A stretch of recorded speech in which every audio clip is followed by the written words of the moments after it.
the concepts of designing with versus, or as opposed to designing for. We'll talk about participatory design and the benefits of leveraging inclusive and equitable design principles and practices. Today, I'm joined with Bri Barnett. She's the Director of Advancement at Trans Lifeline, and my awesome teammate, Fahad Punjwani, here at The Darkest Horse. Welcome. So now that we got those housekeeping things out of the way, let's get to the fun stuff. We're just interested in having a conversation. I think if you've joined us before, you know that we're here trying to have a casual convo, nothing that is didactic in nature, but just an invitation to reflect and listen along. And so we'll do our best to kind of keep that form today and probably get through 3 to 5 questions or so and try our best to leave about 10 minutes at the end for questions and answers. If we don't have anything, it's completely fine. We can keep talking. And then there will be instructions in the chat on how to submit your questions and vote for other people's questions to bubble up as the kind of favorite in the YouTube chat. So keep your eye out for that. And then again, we invite you to just utilize the chat and share your thoughts, feedbacks, questions, or any other needs that are showing up for you today as we have the conversation. Really interested in just being in community with all of you. So we'll get started and get on with the conversation. Here at The Darkest Horse, we try our best not to introduce ourselves by titles and credentials. We actually do the opposite. So we share our name, pronouns, identities, we talk about land acknowledgement, and then we try to give a visual description for those who might be using a screen reader. And so I'll start, and then we'll turn the conversation over to Fahad or Bri, whoever wants to go next. Hey everyone, my name is Chanté Martínez Thurmond. My pronouns are she, her, ella. I'm a cis, straight, able-bodied, mixed race, Black Latina woman in the Midwest, mama of twins. I consider myself 1.5 generation American and American educated, and really excited to be here. And by here, I mean I'm in the Council of the Three Fires, which is colonially known as Chicago. And for a visual description of myself, I think I'm looking great, but that could be left to everyone else to decide. But I show up today as a brown-skinned woman with curly black hair, black rimmed glasses, black frill top, and a bright white background, I think. Bri or Fahad, who would like to go next? Hello, everybody. My name is Fahad Punjwani. I use he, him, and they, them pronouns. I am a queer Desi immigrant working in the US on a visa, having studied here in the US as well. And in terms of my gender identity or expression, I am somewhere between a cis-presenting, cis-privileged person as well as a non-binary individual, somewhere in that space. I am currently standing on or sitting on the land of the Sana, Atacapa, and Karankawa tribes, which is colonially known as Houston, Texas. And my visual description, I am brown-skinned, wearing round glasses, short beard, a colorful shirt, sitting in front of a background that is covered with brown paper and some art. Thank you. Bri, would you like to bring us on home? Absolutely. So my name's Bri Barnett. I use they and she pronouns interchangeably. I am a white Ashkenazi Jewish non-binary trans woman. I am based on Ohlone land in what is now Berkeley, called Berkeley, California, just outside of the boundaries of the historical Ohlone shell mound in occupied Berkeley. And I have white skin, slightly pink cheeks, brown curly hair with some highlights in the bottom, and I'm wearing headphones and am wearing a blue cardigan. Thank you both so much. So let's just get started with the first question. I think for those, again, who are rejoining us, we like to start with this question. I really appreciate it. So we'll get into it. how are you showing up for the conversation, and what questions or thoughts, feelings have you experienced in preparation for today's conversation? Fahad, do you want to go first? Yeah, I'm just taking a breath to check in. Thank you. I'll join you in that. Let's see, I'm showing up. I had a pretty restful morning, and I'm pretty excited for this conversation. And generally coming in with a bunch of enthusiasm. I have a birthday gathering that I'm planning for on Saturday, and so that's giving me a lot of sort of buzz, and I'm also bringing that buzz and excitement to this conversation.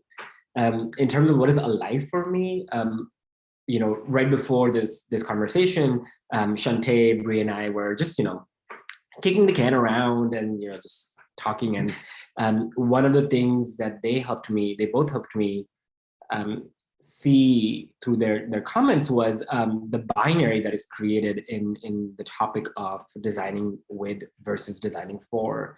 And there's really, it's not really a binary. It's really a spectrum, and even more than a spectrum, it's a space. And it's not necessarily a good versus evil, you know, this is bad, this is good, this should be done, this shouldn't be done. And that sort of, and that just sort of helps me ground in how I want to approach the rest of the conversation.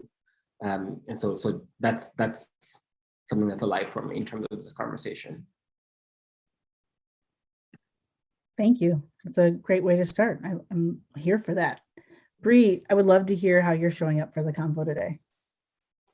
Thank you. I'm showing up, so kind of like in the first half, but in the middle of my work day, arriving with lots of like work buzz, project management buzz in my brain, and you know, also feeling excitement to be here and getting to discuss some broader ideas than just like implementation of fundraising plans. And what is alive for me is a real desire to just like be present with this conversation, and yeah, really just be here with the group. I love it. I'll share that, you know, I think I mentioned this to you before we got started, but I was really excited about the conversation, so much so that last night I talked about it until I got really tired, and I was having lots of thoughts. And I guess the thing that came up for me, just as a recent sort of experience and trying to apply this to my everyday life, is thinking about our most recent adventure of designing a birthday party for our twins. They just turned 7. And this is the first time we genuinely invited them. Thank you, Fi. We genuinely invited them into the process of like telling us what they want and really honoring that. And so, you know, when I think about design, I think sometimes in my previous life, maybe I was limited in my belief of what a designer was. And so today I understand that a designer we can all be designers. And it's as simple as, like I said, designing a birthday party, or, you know, organizing a birthday. We use the word organizing, but we're really designing an experience.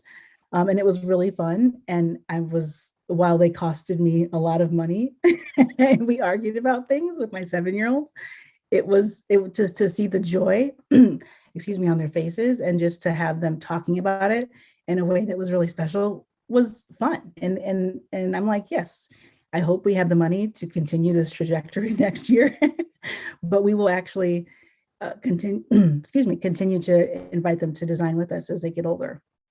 One other thought that also came to my mind in preparation is just, and I did have the benefit of like seeing some questions that I wanted to ask, but I've been thinking a lot about trust related to design, and trust as a prerequisite to designing with versus, or even designing for, but that like my curiosity is around how do we build the trust into our standard process of designing something with somebody. And so I'm curious about that, and, you know, hoping that we can invite some of that into the conversation today too. Yeah, Chanté, one of the things that when we were talking and you had mentioned sort of this idea of trust, I feel like you were saying that sometimes you're like, sometimes I'm just so tired that I just want somebody to design for me rather than include me in the process.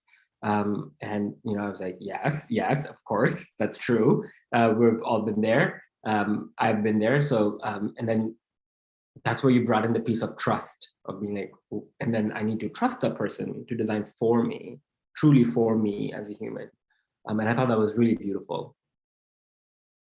Yeah, thank you. And thank you for rounding that out, because I should have said that. Yeah, there's what I was thinking about was like these questions about, what are the benefits? And we'll get into that in a minute. But are there scenarios when designing with feels like a demand, to somebody? And I imagine yes, because I've been there when I'm like, look, don't ask me for one more damn thing. I don't have the bandwidth. This is awesome.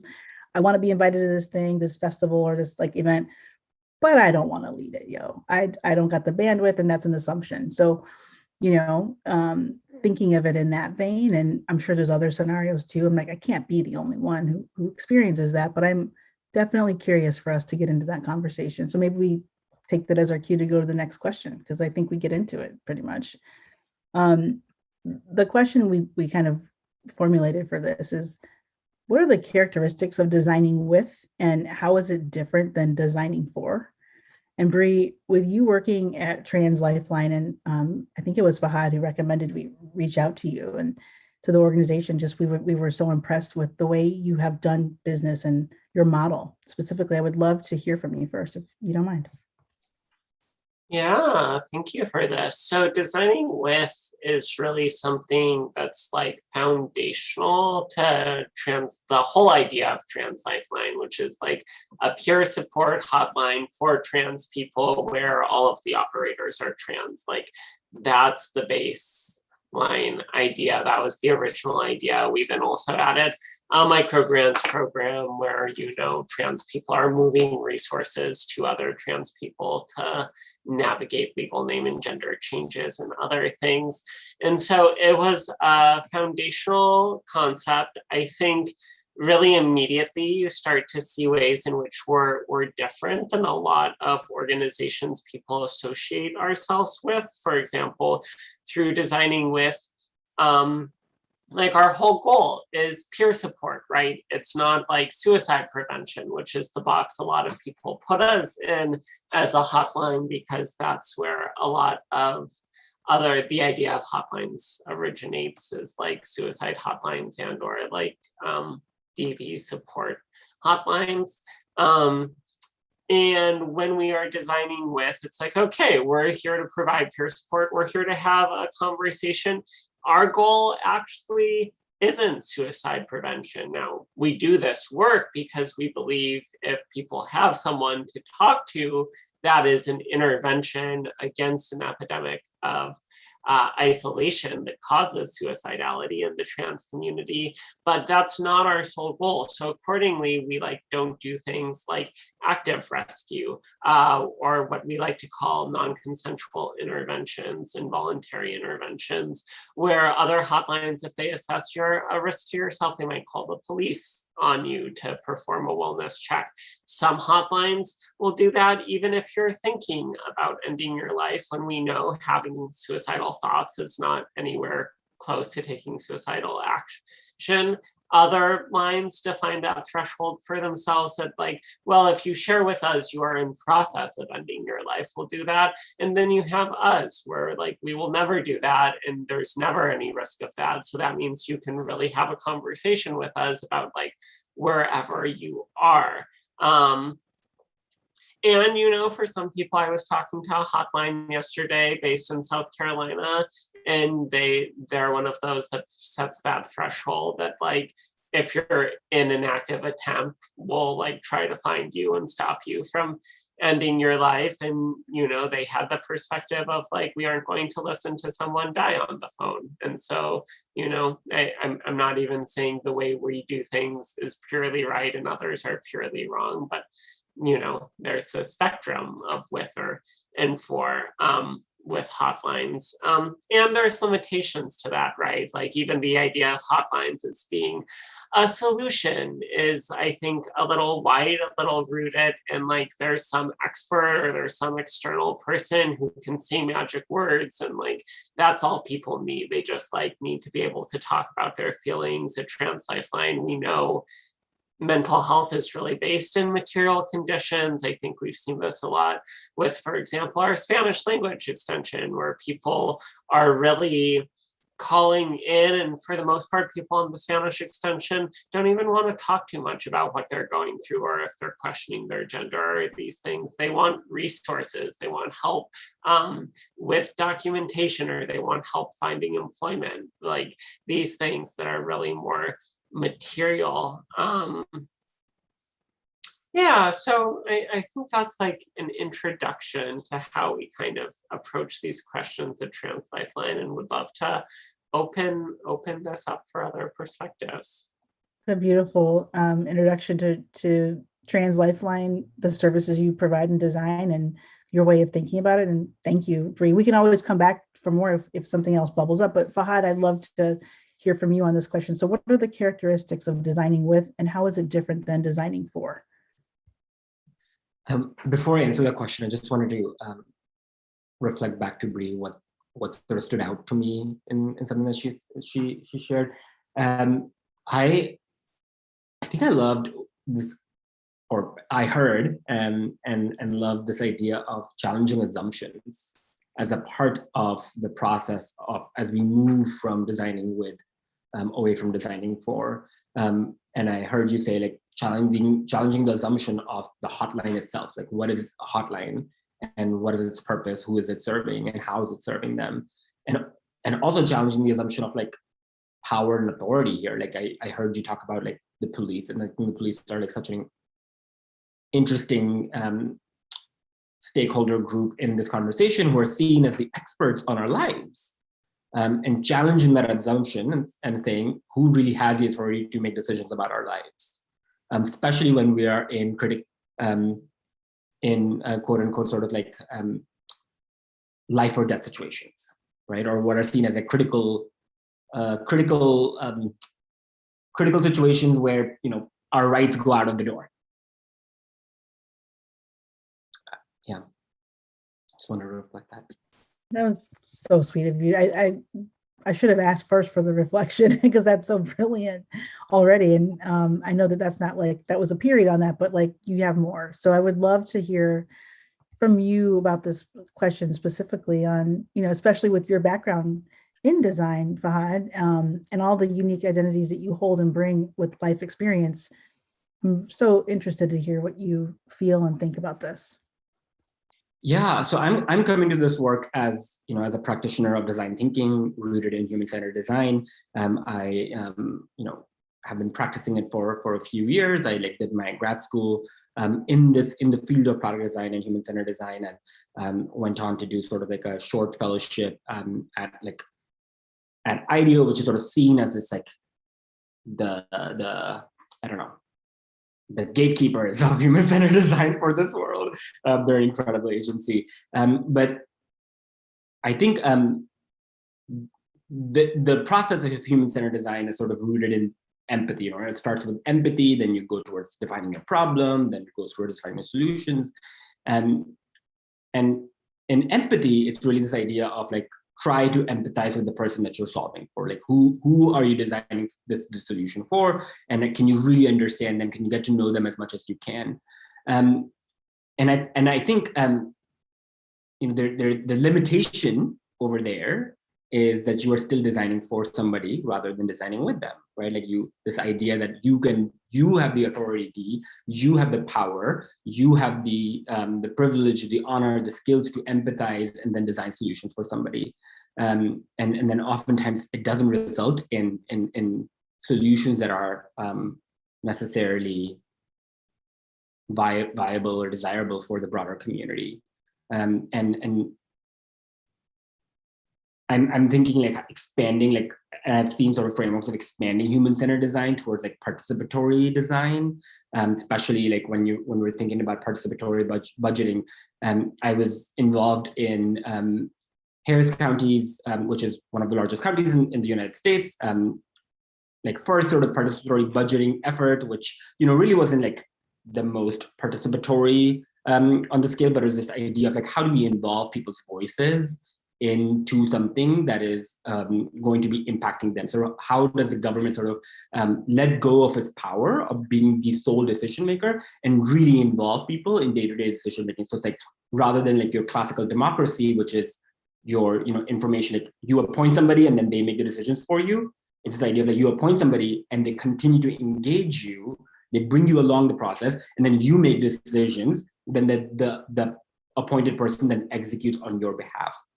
And I think participatory budgeting really, or participatory design really sort of questions sort of who has the power.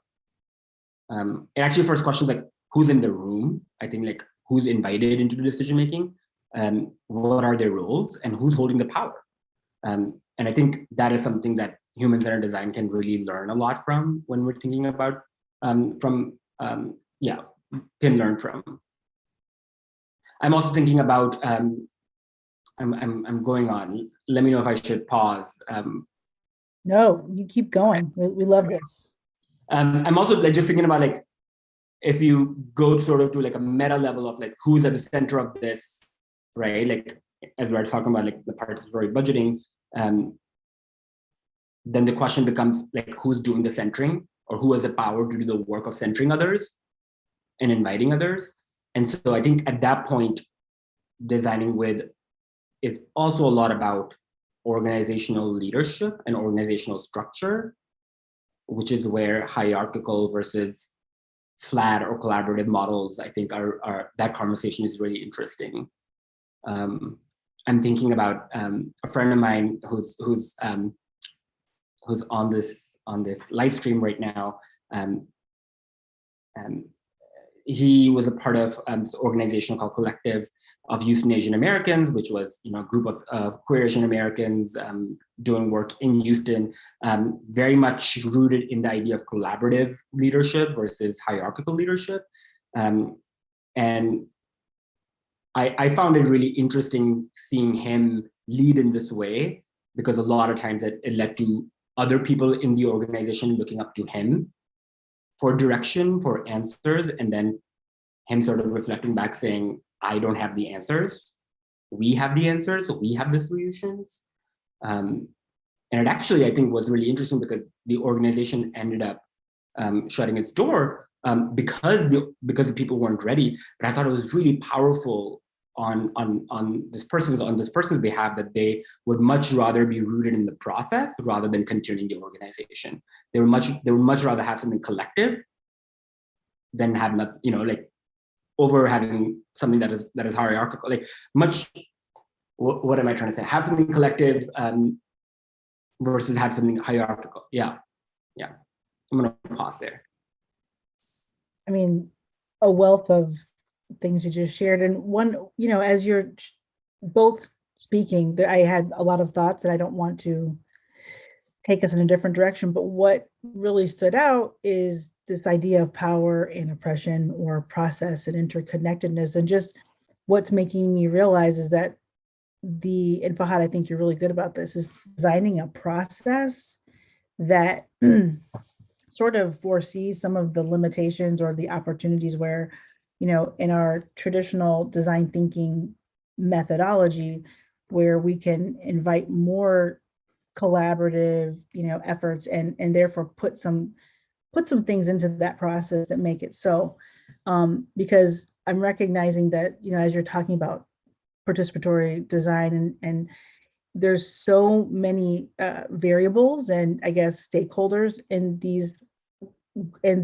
this process. It's not just like who's in the room. It's also like who's out of the room, who's controlling the purse strings, like what are we doing this for? Because sometimes you get a grant and there's some foundation that's completely removed from your community or from that organization, and they're serving a different purpose. And so the designing with can really cascade and just basically like expand out. And I just think about that interconnectedness and the systemic sort of impact of designing with versus designing for, and just, being intentional about being aware and intentional about that, and trying to make it more part of the norm. Because I think that where I often, and this is part of maybe a question for later, but just like where I notice a limitation is, well, we can be the best designers and thoughtful folk in this room, but like what happens after that, you know?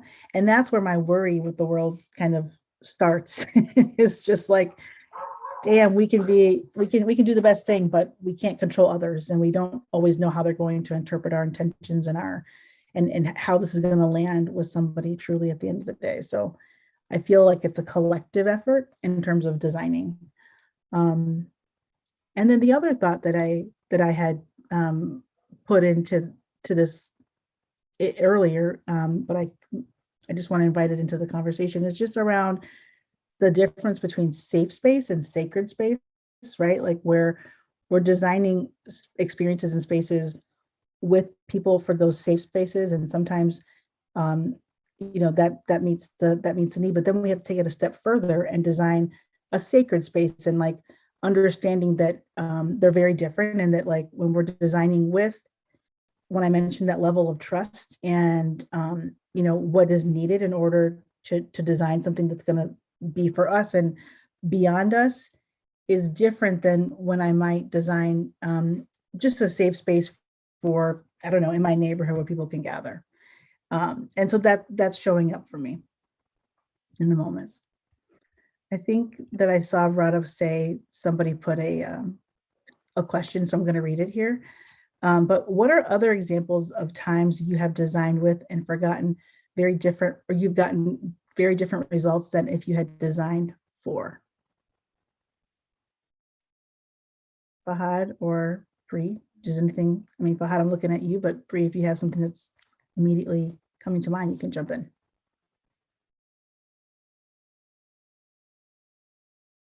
Taking a moment to think about that question.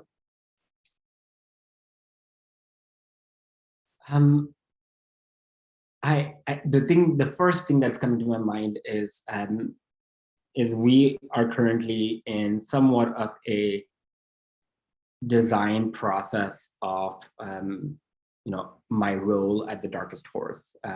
I joined the Darkest Horse a few months ago, and Radha and Chanté, being the co-founders and leaders of this group, I think, from my point of view, had a very clear choice that they could have designed for, or they could have designed with. And rather than telling me, hey, this is the role that we're hiring for, here's what we need you to do, I think they leaned a lot more into building trust with me, and then inviting me into the process of how can we best design our roles, this organizational structure, to fulfill what all of us want. And I think that the outcome over there is I am much more invested in this organization than I would be if the role was designed for me. I mean, I'm super biased in that answer. Yes. So our intentional effort there worked, and that is exactly, if nothing else happened, that is exactly what we wanted, right? That you felt included, and that you would show up authentically to be yourself, and that, you could make this what you needed it to be in order to work for you, because there's no point of us telling you what to do. I mean, you're fully capable of doing things on your own. In fact, you were. It didn't make sense. And I think that as I evolve and kind of grow as a person, and especially as a business leader in this way, I recognize the power of collaborating with, and rather than, dictating and telling somebody what we may or may not do. And it works. It definitely works also as a parent and as a friend. And it works basically in every scenario of my life. Doing something collaboratively is usually more fruitful. There's probably times when that's not always going to work, but so far, so good.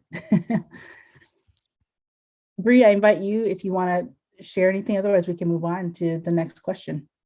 Yeah, you know, I'm kind of thinking about like the rollout of our domestic and intimate partner violence services on our line, and you know, aspects of designing with here where it's really important that our coordinator was someone who had lived experience and could really speak to it. And then when she joined, she wanted to be designing with the community too. And so we like were putting out this like community needs survey for a while, and we were like kept promoting it.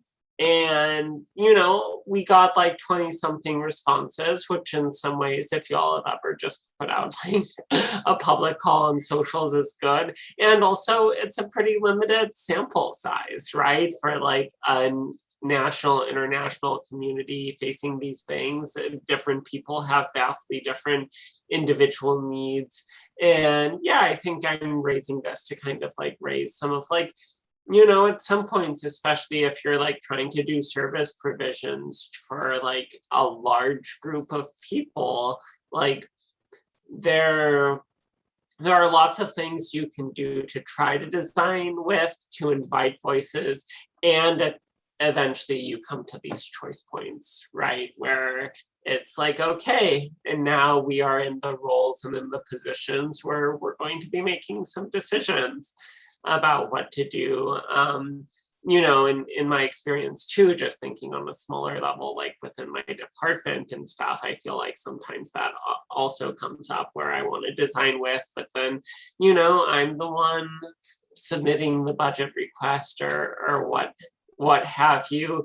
And, you know, I feel like, again, learning these lessons around, well, what, even when I'm trying to design with, like, what are the limits there and how much can those limits be named or like brought in? And just so like everyone, if not like a true consensus or like a true width, can like at least go into the process knowing what they're consenting to when they go in.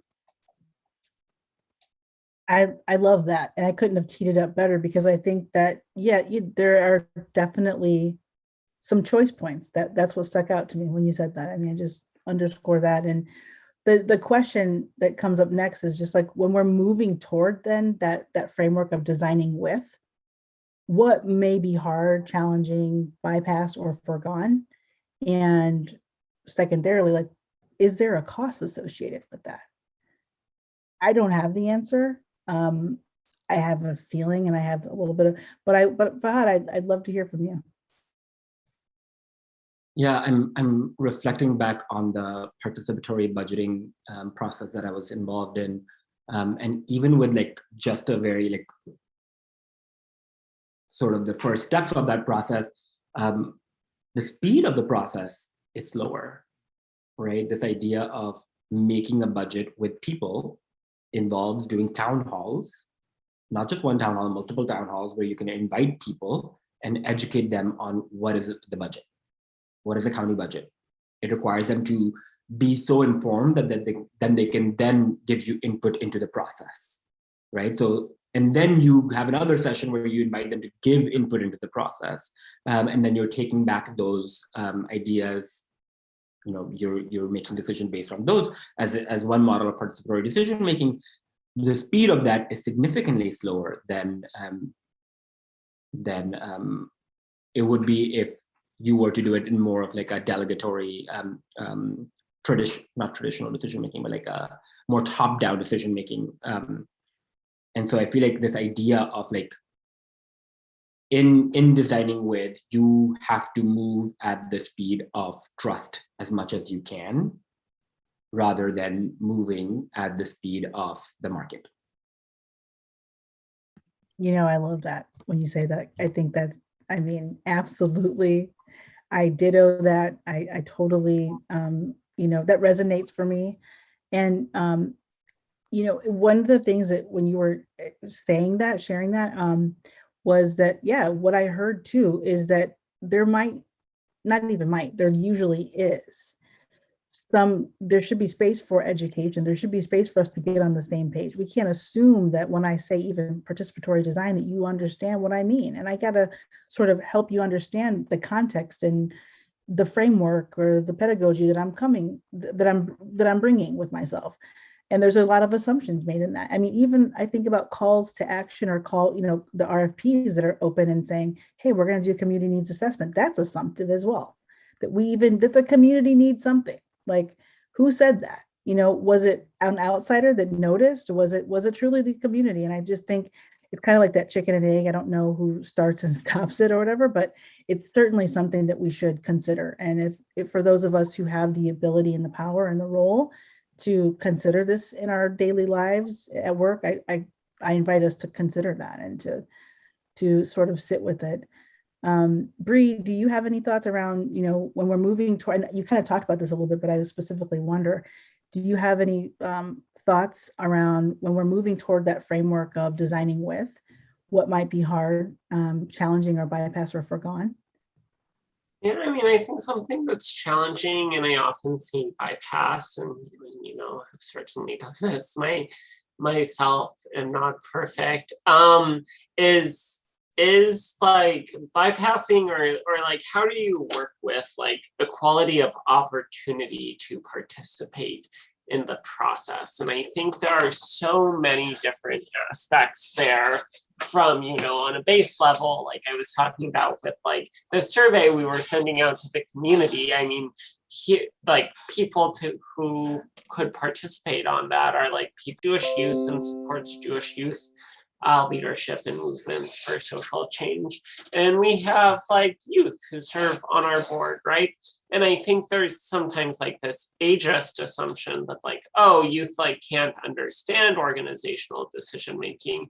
And that's certainly not true. Like, youth are powerful leaders, have powerful insights. But what is true is the adult board members who arrive to that decision making body tend to have more just like lived experience with bodies like boards, with nonprofit organizations, with questions of nonprofit governance. And then it becomes like, okay, how are we actually providing educational youth like opportunities for our youth on the board so that they have the information in different perspectives that they then can use to arrive at their own conclusions. So it's not just like, hey, what do you think about this policy and procedure? But like, when I arrived to that with the experience of having worked in many nonprofits and seen different policies and procedures in place or different budgets.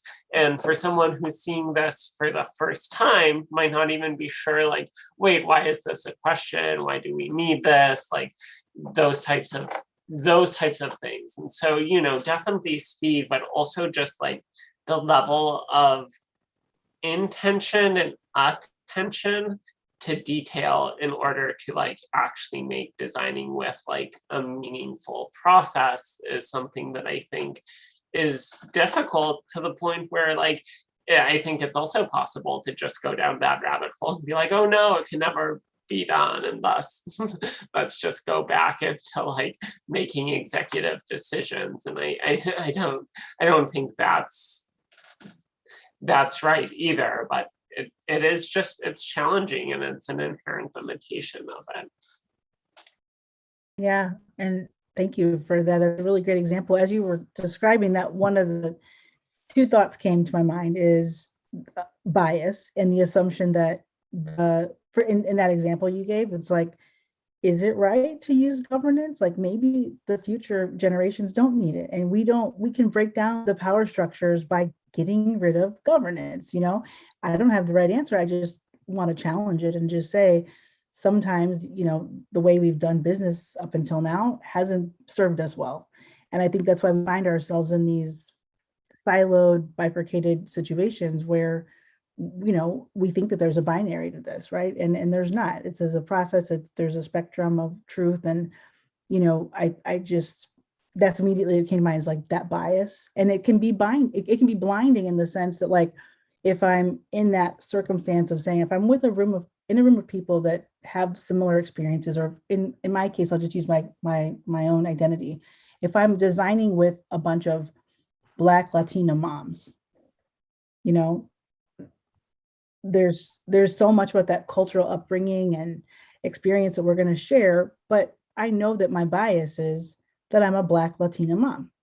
What about other parents, not moms, but parents or people who don't parent at all? And is there any benefit of bringing their voices in? Because I usually a set of fresh eyes like can help you point out areas where you're missing something. And usually it feels like we miss our own opportunity to look for the innovation because we're so steeped in it. We're so myopic and so close to something we don't have the ability to kind of zoom out. And that's what showed up for me, and would love to hear if either one of you have any more reflection on that before we move on to the next question. I think the two things that are coming up for me are like, one, I'm hearing both of you sort of talk a little bit about or point a little bit towards, again, what assumptions are we making about who gets to make decision and why? Like when you're talking about the youth versus somebody who has a lot of board experience, and being like, if we truly value both voices, how do we then put them on an equitable scale? So then again, just like checking ourselves of like, who do we believe? Who do we see as experts? Who do we see as sources of knowledge? I think that's really interesting and cool. That's coming up. And the other thing I think that was coming up for me was, Bri, I think it's really interesting that when I was thinking about like costs, and I was like literally thinking about like hard costs, and like I was thinking about like the infrastructure that y'all are creating. And I saw on your website about how when you're hiring people, you really want the interviewees to sort of reflect BIPOC trans experiences. And you want one of the ways that you sort of invite the community in is by taking out educational requirement. And I don't say this as like a good cost or a bad cost, but just think it's like, this is an intentional thing that you are taking on that is not very readily, it's not like a thing that every other organization does, and not every other person is looking out for. But I think creating that infrastructure so that then the design work can continue is really interesting. It's really powerful. Yeah, I mean, I think that's like a very intentional thing, and it's funny, like we don't actually, I mean, overall view that as any type of cost. I think sometimes where we have more trade-offs perhaps taking place is in the hiring process. I think we're clear that like degrees aren't super meaningful for like any of the roles we have in the organization. That doesn't feel like a lot of a loss. Sometimes we do have like, just like, you're considering different candidates and everyone's on spectrums, right? Of like lived experience and professional experience, and like, where do you wind up making those decisions? Like, and no matter what, like,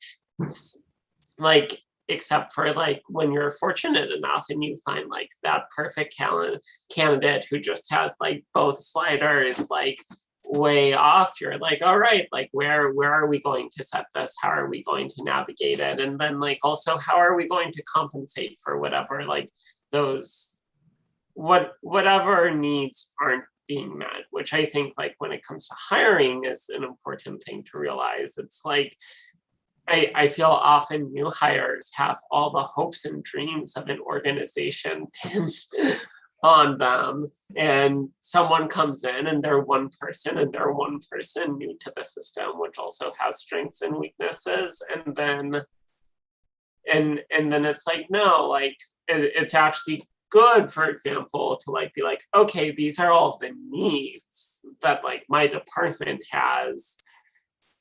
Which person is going to meet which of those needs? Which needs still probably aren't going to be met? What's like the plan for actually meeting those needs instead of it just being on one person? And there are some things, like occasionally there are trade-offs, like to supervise interns, like clinical interns who could add capacity and research to the organization. Like interns are supposed to be supervised by like a licensed social worker or something, by by the system. So in that specific case, it's like, okay, if we hire someone in that supervisory position who has like their LCSW, like that means we can take on this particular type of additional labor. And then it's like, okay, like otherwise we don't. But thankfully, like we don't run in a way that we're like dependent on those interns. And so we're still able to like hire for like fit rather than credentials.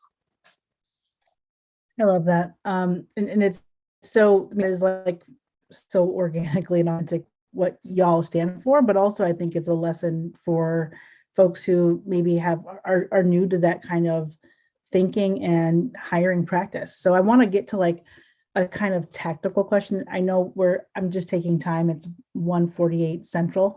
And so I want to make sure we can get to this last question and then try to answer a couple of there's been more than a couple, but a few that are coming into the chat. So the last question here that we prepared is, why does this topic matter and why now? And if we could get tactical, especially for folks who are thinking about it in terms of their organizational roles and the power that they wield there, that'd be helpful. But if that's not where your heart desires to go, that's fine. And Fahad, I would really love to hear from you on this first. Sure, yeah. The question of like, why does this topic matter? And I'm also trying to think about it like from a practical perspective. I think what's coming up for me is, the Audre Lorde essay around like the master's tool will not destroy the master's house. And I and we at TDH, we really believe like processes shape outcomes, and so if our outcomes are supremacist, oppressive, racist, it's time to reflect on our processes and our tools that we're using, which is why I think designing with really comes in. I think it sort of moves us beyond the saviorism, the hierarchy, or the power hoarding that is sometimes embedded in designing for. And I say that in the designing for, that is without the trust building, right? So, and because I think it sort of echoes back to what you were saying in the beginning, Chanté, when you are designing for in a trust building, when it is asked for, when it is demanded for, when it is built into the community, you don't have the same saviorism, you don't have the same power hoarding. But I think how we use design for right now, it does sort of wreak a lot of saviorism, it does wreak a lot of power hoarding. And I think the other thing with this is I think we're in where at least our, like my generation's work, I think right now is a lot of unlearning and then dreaming up something new. And I think this is kind of where designing with comes in. Like, I don't know if this is like going to work really as well. If everything was done designing with, it's going to work really well. But I do know that designing for is not working, and that's enough of a reason to start experimenting with something else, right? And so when I'm thinking about the skills that I'm looking to build and that I'm looking to sort of facilitate and enable and empower others, is sort of the skills of dreaming, the skills of pausing, the skills of resting and questioning, so we can move towards a world where designing with is easy and designing with is the norm. I love it. I'm debating on whether or not I add anything else to that or not, but I would love to hear from Bri on this as well. So Bri, why does this topic matter and why now?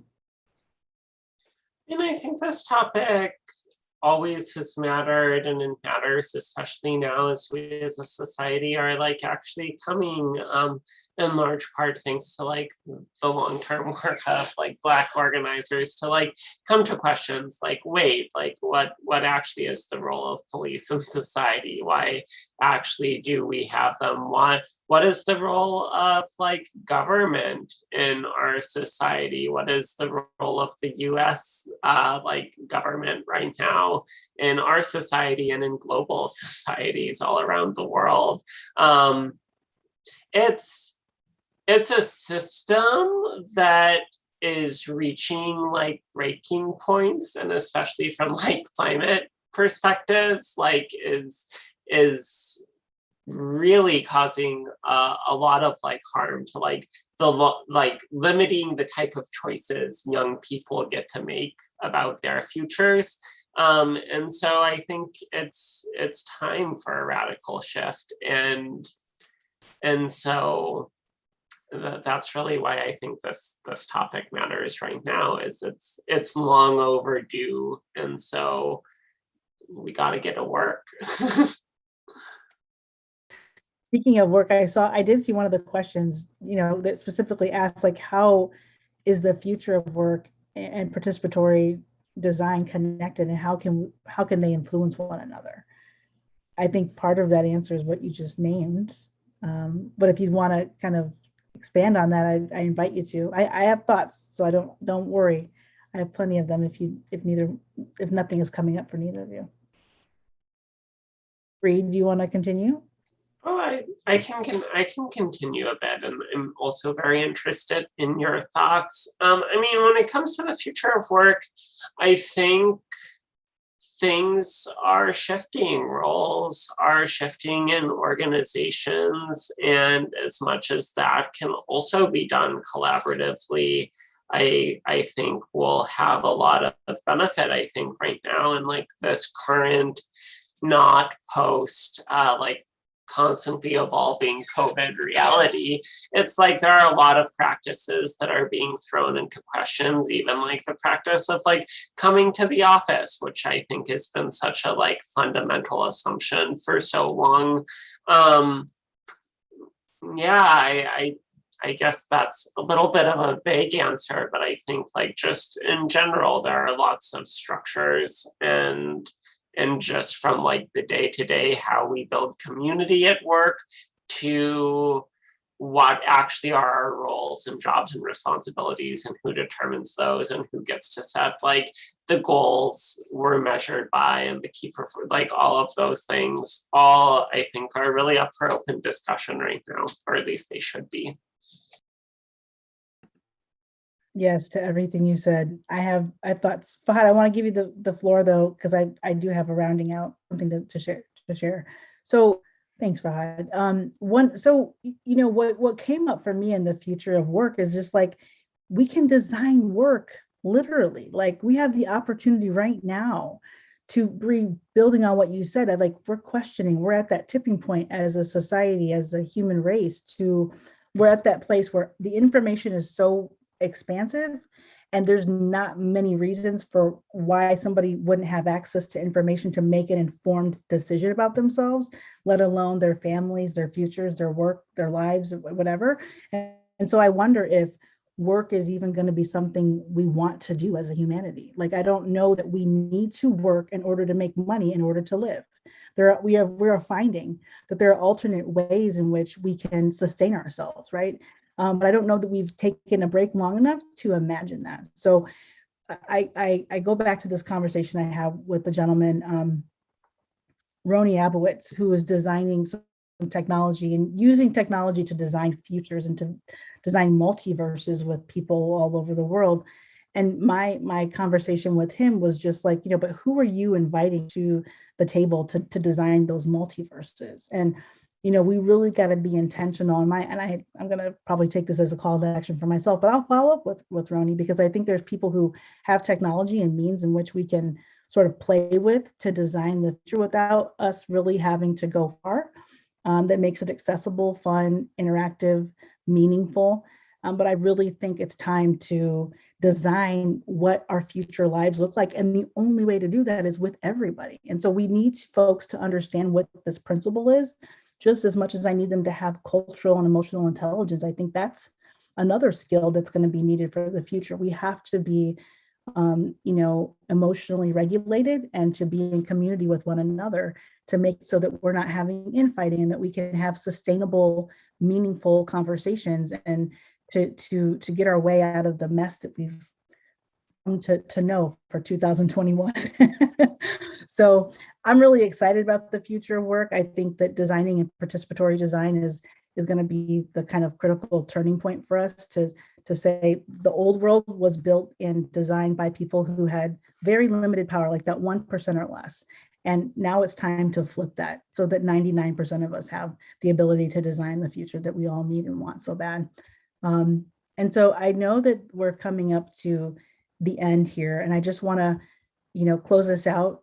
I want to just say thanks again for coming today. This live stream will be available on our YouTube channel, and the audio from this conversation will be available on our podcast. You can listen anywhere to where you grab your podcast. We'll make sure that, in previous live streams, we shared a follow-up article or a blog post. And so we'll continue to do that. And we'll also try to do our best of listing the questions that came through today and then answering those and providing additional resources or mentions of the things that we talked about today.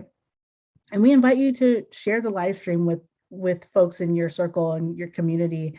That's the way that we can get this conversation out there and to just invite more thoughts. What's great about these live streams is that on YouTube, you can come back and answer or come back and share comments into YouTube if you'd like. And so just want to invite you to stay tuned. Next month's focus is, I think, TBD, but the teaser I'm seeing here from the team is National Disability Employee Awareness Month. And so I'm confident that we're going to have some piece of content for you and in honor of that. Want to invite folks, if you're not already following us on social media, to do that. You can follow us on Instagram or Twitter at TDH Cast, and you can follow us or connect with us on LinkedIn, subscribe to the YouTube channel, subscribe to our newsletter on our website. And just want to invite Bri, Fahad, if you would like to share any ways in which folks can get in touch with you. For example, Bri, I know maybe it's best to, for example, provide information on Trans Lifeline. So I invite you to do that now. And Fahad, if you want to share your handles, please do. Yeah, if anyone would like to learn more about Trans Lifeline, the best place to do that is our website. That's just www.translifeline.org. So just translifeline.org. Yeah, I'll pass it over to Fahad. Thank you. The best way to contact me is through the TDH handles or the TDH website as well. Awesome. And so if you want to send us the Darkest Horse a generalized email, and Fahad will get it, you can shoot us a note over at hello@thedarkesthorse.com. And we're signing off. We thank you again for sharing your time and space with us and being in community. We hope you all have a great day. Thank you so much.